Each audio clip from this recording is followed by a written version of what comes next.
Keanjur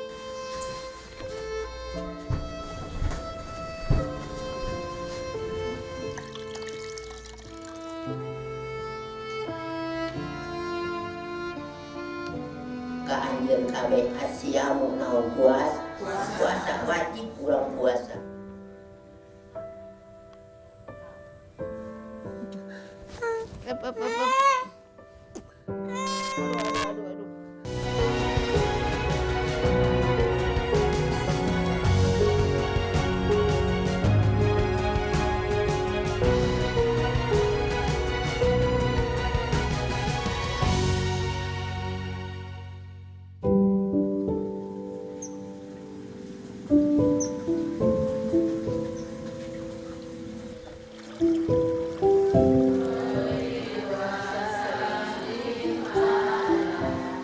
Indahnya bulan Ramadan begitu kental terasa di Kampung Kubang Salada, Tasikmalaya hari ini. Sejak pagi, lamat-lamat alunan ayat suci Al-Quran menguar dari madrasah kecil ini. Berselang-seling dengan kajian kitab dalam bahasa Sunda yang menghangatkan seisi ruangan. Dialah Abah Tahyun, kakek berusia 91 tahun yang menjadi lentera bagi Madrasah Al-Barokah yang telah ia urus selama 20 tahun. Madrasah hasil wakaf dari seorang dermawan yang mengizinkan Abah untuk tinggal di atasnya. Suaranya masih lantang, meski fisiknya tak lagi muda. Di atas kasur busa seadanya ini, dia menghabiskan sisa hidupnya untuk mengajar mengaji dan memberikan ceramah bagi generasi muda di kampungnya. Semangatnya tak redam, meski sebagian tubuhnya telah lumpuh. Abah usia berapa, Bah? Abah 91. 91? Iya. Masya Allah, panjang umur. 91. Masih ngajar. Cuman memang kondisinya Abah nggak bisa jalan. Nggak bisa jalan, cuman nggak bisa jalan doang. Nggak bisa jalan. Iya. Ini kalau tangan pergerakannya juga terbatas ya, Bah? Terbatas, nggak sampai ke atas, cuma sampai telinga ininya. Sampai telinga Iya, aja. semacam sampai gini telinga. Rasanya kaku gitu. Kaku, berat. ininya semacam 3 kiloan sebelahnya. Berat.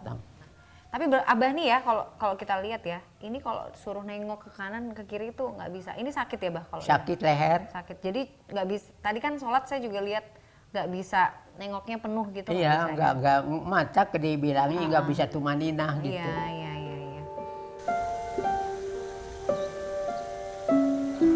4 tahun lamanya, Abah Tahyun tak bisa menggerakkan kaki, tangan, dan kepalanya dengan leluasa. Dari pemeriksaan dokter, Abah didiagnosis mengalami serangan stroke. Biaya dan waktu menjadi alasan Abah berhenti berobat. Tak ayal, Abah juga harus mengandalkan bantuan dari orang lain.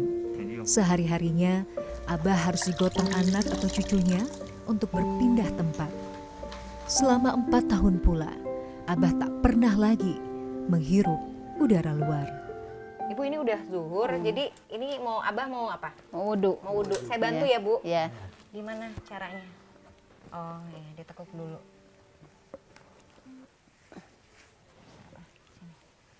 Gini aja ya.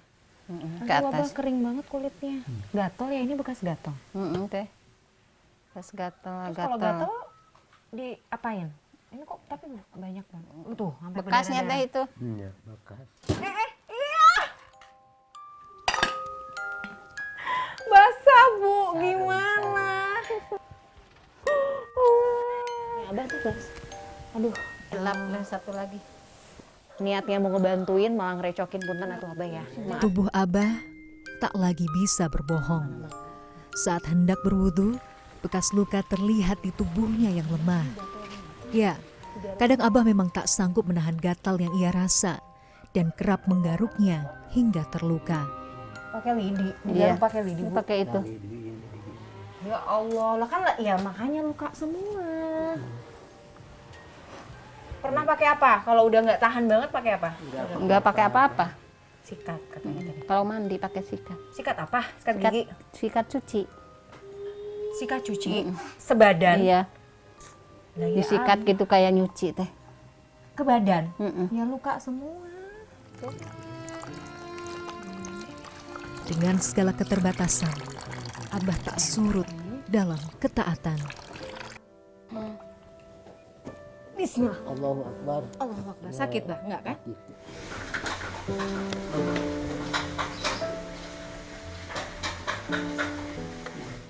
Walau tak lagi sempurna, setiap bacaan dan gerak sholat ini tentu menjadi saksi kepasrahan seorang hamba mengejar ridho Sang Pencipta.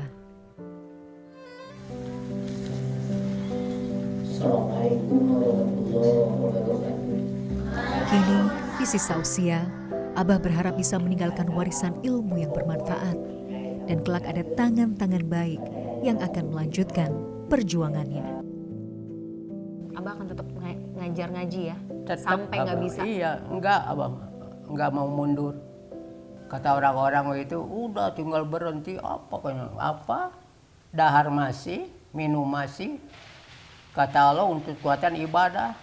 Maka anak-anak orang tua mau ngaji nggak dibelajar. Nah, Abah, kalau ada rezeki, kalau misalnya nanti ada orang yang pengen bantu, Abah mau gunain untuk apa? Bisa Abah digunain nggak ada lagi, Dek, untuk memperbaiki ini di atasnya ini, madrasah. Kenapa Sebab memang? kayunya itu udah moh itulah, Kropos. udah keropos, takut. Maka kemarin hujan besar, ada angin. Abah di sana, tuh.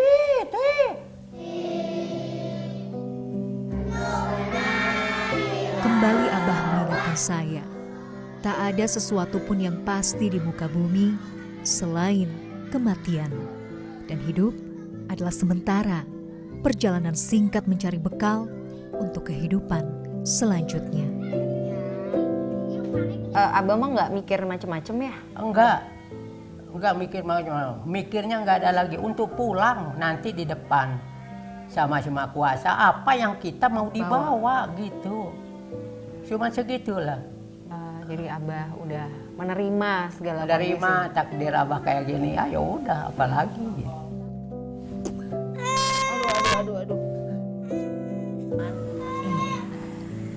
Tenang ya. Ya nak ya.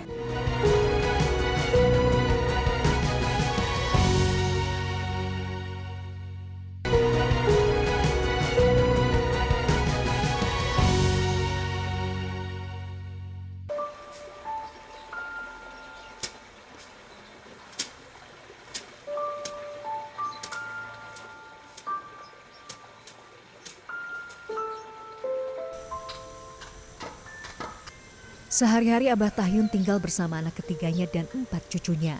Beruntung, Abah memiliki rumah sederhana yang menempel dengan madrasah yang diurusnya. Rumah berdinding triplek dan beratap seng ini menjadi tempatnya bernaung di masa tua.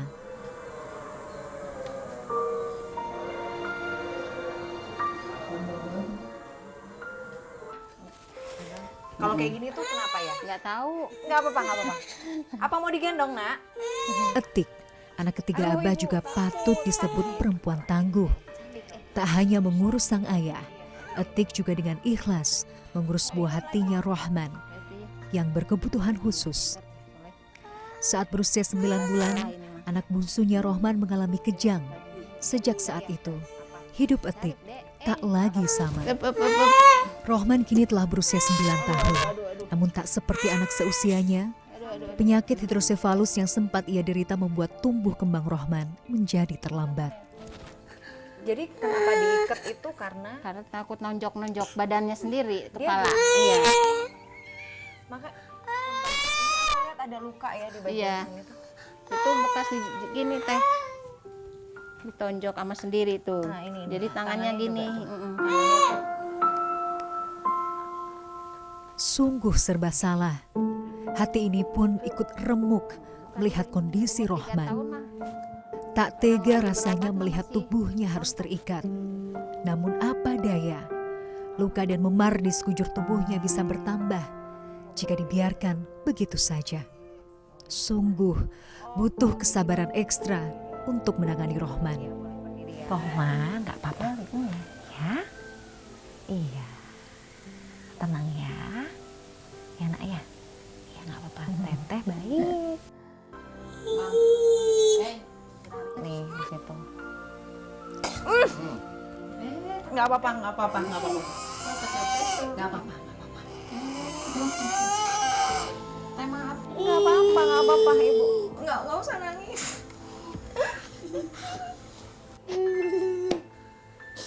Nggak apa-apa ibu. Nggak apa-apa. Saya paham, nggak apa-apa, nggak apa-apa. Nggak apa-apa nak. Ibu nggak usah, nggak apa-apa. Nggak paham Roman, nggak apa-apa nak. Ya, udah nggak apa-apa, nggak apa-apa. Mungkin dia nggak nyaman kan, nggak apa-apa udah. Ibu gimana gitu loh sehari-hari gitu. Ibu dulu pernah sampai yang sedih, mikir gitu, belum nggak bisa terima gitu sempat ya. Tapi sekarang gimana? Sekarang malah terima aja udah takdir kali itu. Tak kuasa Etik menahan air mata. Begitu juga saya. Hati siapa yang tak pilu harus berjibaku dengan kondisi seperti ini. Namun kasih sayang Etik untuk Rohman menjadi kekuatannya untuk terus bertahan. Suka kebayang gitu nanti kan kita nggak pernah tahu umur gitu ya. Suka kadang-kadang mikir ya Allah kalau saya harus duluan, anak saya belum besar atau anak saya belum mandiri gimana gitu. Ibu suka kayak gitu juga nggak? Ya suka. Ya kalau saya nanti nggak ada gimana ini anak saya masih gitu Pe. Nggak apa-apa udah. Oh gitu.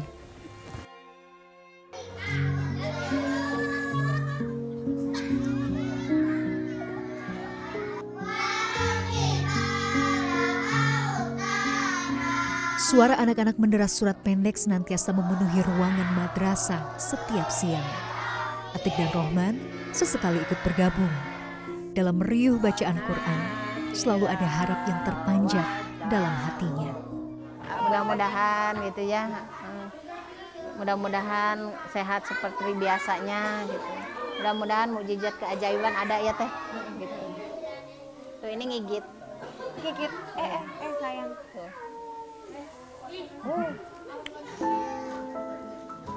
Enggak. Sungguh kisah kehidupan yang tidak mudah, namun syarat pelajaran bermakna. Bahwa manusia yang tinggi derajatnya bukan diukur dari seberapa banyak harta yang dipunya, namun seberapa ikhlas kita menjalani ujian Sang Pemilik jiwa. Pasti ada luka. Ada.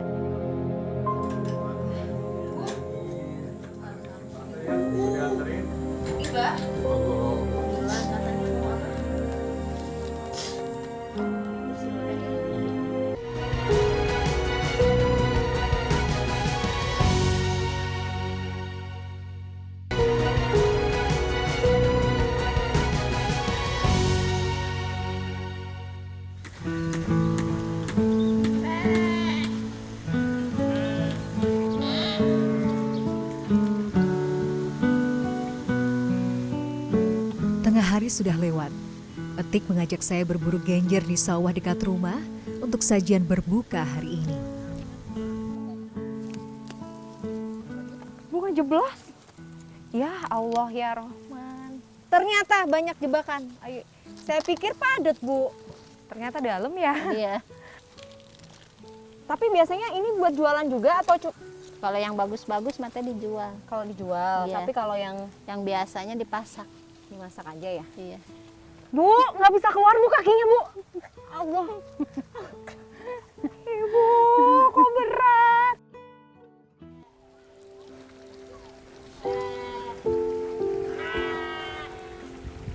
Segenggam genjer sudah didapat.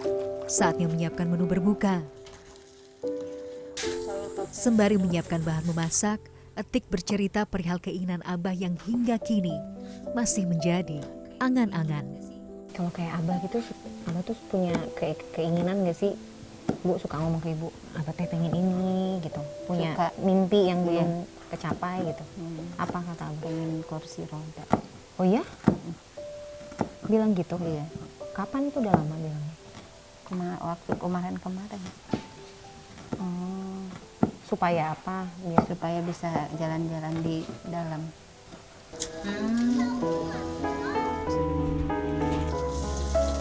Di dapur kecil ini Etik biasa menghabiskan hari-harinya untuk menyiapkan makanan bagi seluruh keluarga. Jarang ia memasak menu-menu istimewa. Kali ini, genjer tumis dan tempe goreng saja rasanya sudah lebih dari cukup untuk mengenyangkan perut seisi rumah.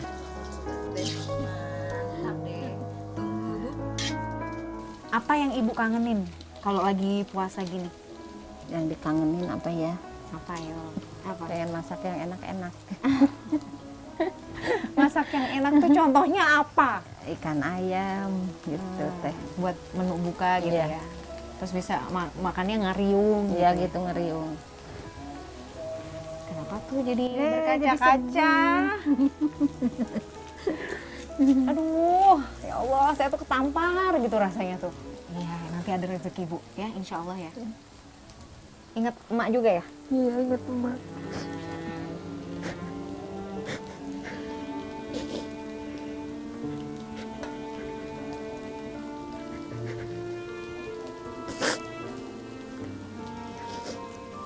Kadang tuh kita merasa makan ayam, makan ikan, makan daging tuh gampang gitu. Tapi untuk kayak Ibu Etik gitu atau banyak orang di luar sana tuh untuk bisa menikmati itu aja tuh luar biasa perjuangannya dan nggak gampang, nggak bisa setiap saat. Bismillahirrahmanirrahim. Hal ata 'alal insani inna khalaqnal insana min Waktu berbuka tinggal sekejap dan seluruh keluarga sudah berkumpul. Sembari menunggu berbuka, bibir Abah senantiasa basah membaca Al-Quran. Sementara Rohman sesekali masih tak nyaman meminta digendong oleh sang ibu. Tak lama, terdengar suara salam dari balik pintu. A'udzu billahi minasyaitonir rajim. Bismillahirrahmanirrahim. Alhamdulillahirabbil alamin arrahmanir rahim. Alhamdulillahirabbil alamin. Alhamdulillah hamdan wa fi ni'mahu wa yukafi mazidah. Dari siapa Kang? Alhamdulillahirabbil Tadi semua orang mau kesini nitip katanya dianterin. Ibah. Allahu akbar. Alhamdulillah. Ibu pesen. Ini siapa?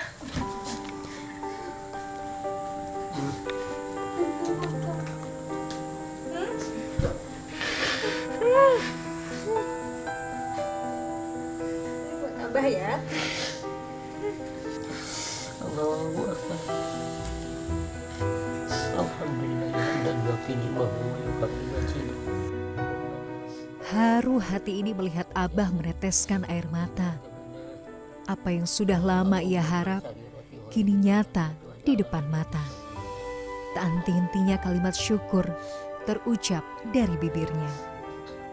Mau dipakai buat apa kursi rodanya? Buat duduk. Buat duduk. Iya.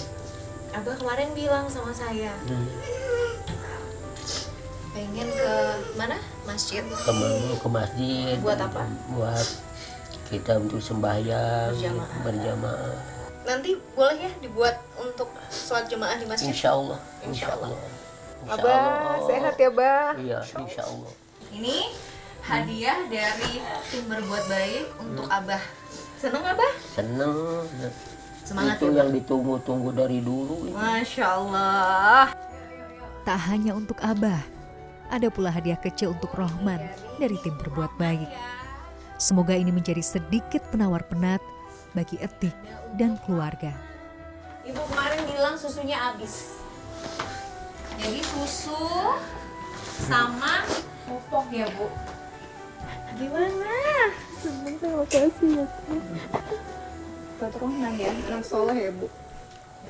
Ibu semangat ya Bu.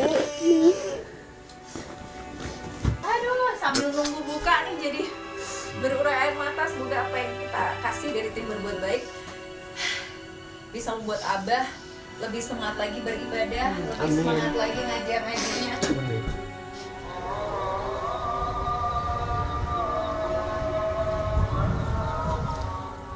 Doa yang senantiasa terpanjat dan asa yang terharap kini terwujud sudah.